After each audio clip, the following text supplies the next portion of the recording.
এই মুহূৰ্তত মই উপস্থিত আছোঁ কামাখ্যা মন্দিৰত আৰু কামাখ্যা মন্দিৰৰ প্ৰতিটো দৃশ্যাংশ আমি NKTV দৰ্শকসকলক ইতিমধ্যে দেখাইছোঁ। আজিৰ দিনটোত পুৱা 6 বজাৰ লগে লগে মন্দিৰৰ দুৱাৰ খুলি দিয়া হৈছে।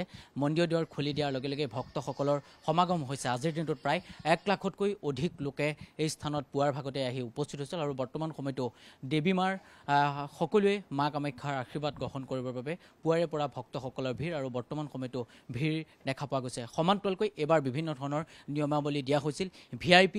VVIP সকলৰ বাবে কোনো ধৰণৰ সুবিধা নাছিল।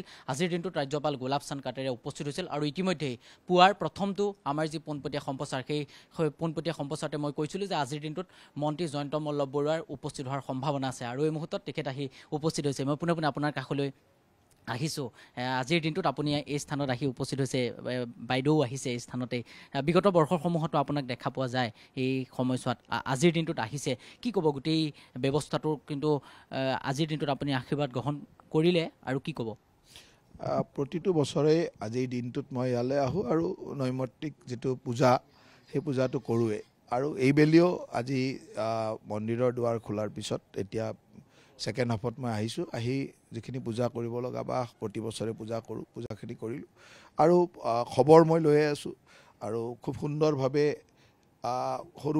সৰু দুই এটা বিজুতিক বাদ দি বাকীখিনি খুব সুন্দৰভাৱে মেলাখন দেৱী মাৰ কৃপাত সুন্দৰভাৱে গৈছে। মাৰ ওচৰত আশীৰ্বাদ বিচাৰিছোঁ যাতে আগন্তুক দিনবিলাক সকলোৰে কাৰণে মংগলময় হওক, সুখময় হওক, সকলোৱে মাৰ কৃপা লাভ কৰক।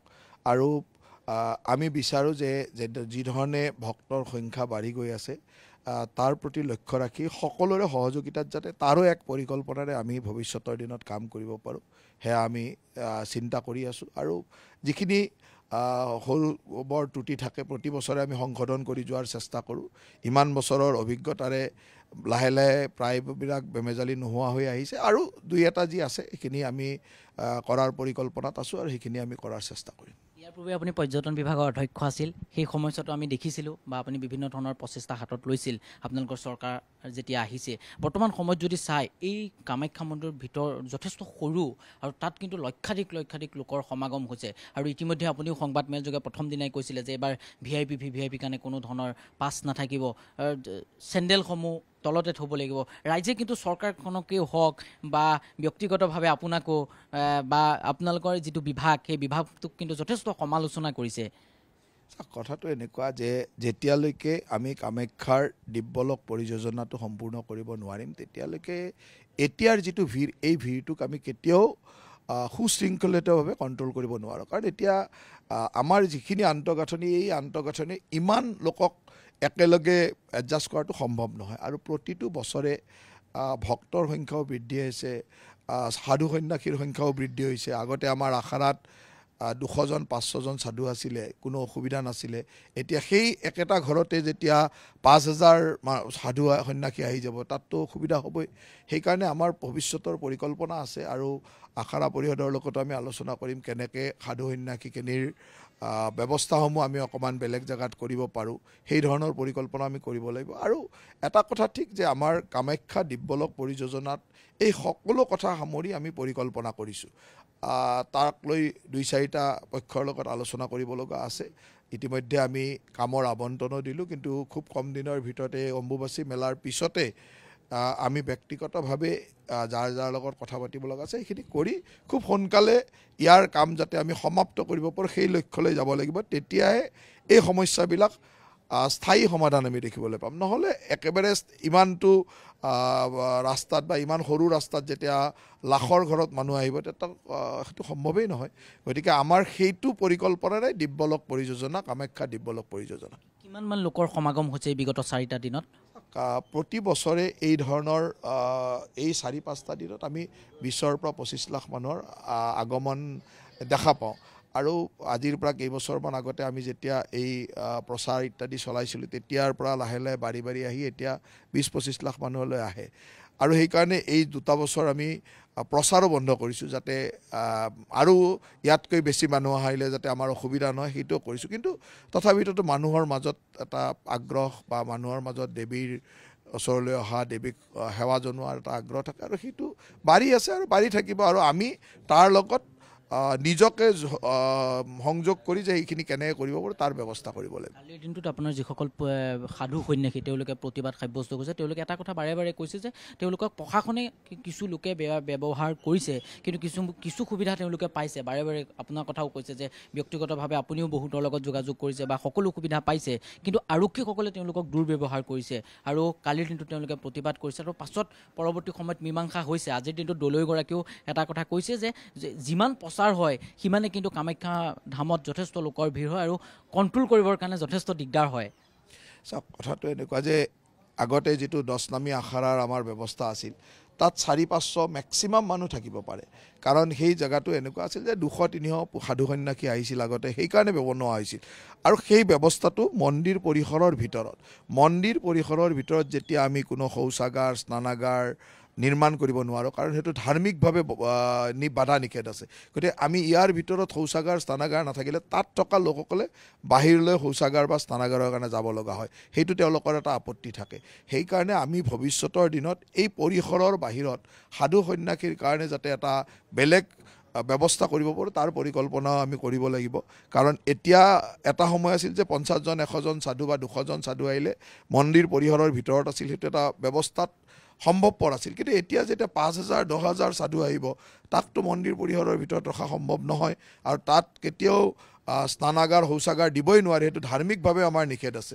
গতিকে সেই কথাবিলাক আমি লক্ষ্য ৰাখি আগন্তুক দিনত আমি অকণমান বাহিৰলৈ ওলাই তেওঁলোকক ব্যৱস্থাটো কৰিব লাগিব, আৰু সেইটোৰ পৰিকল্পনা আমাৰ এই পৰিযোজনাৰ ভিতৰতে আছে।